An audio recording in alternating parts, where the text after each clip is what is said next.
Γεια σας, ονομάζομαι Παναγιώτης Χατζηγεωργίου, είμαι απόφοιτος του Πανεπιστημίου Θεσσαλονίκης. Το να γνωρίζει το άτομο την ανατομία του σώματος του αυτόματα τον κάνει να αποφεύγει κινήσεις που θα τον τραυματίσουν.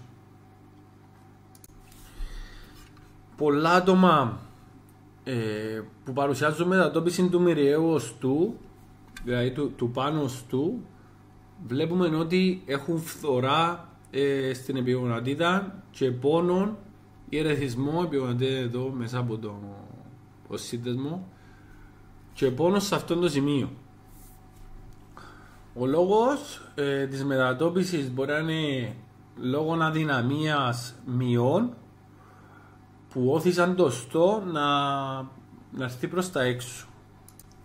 Άρα η σωστή εκείμναση των μειών γύρω από το μυριαίο έχουν ως αποτέλεσμα την αποφυγή τραυματισμού της επιγονατίδας από μετατόπιση και την υπερφόρτωση του συνδέσμου.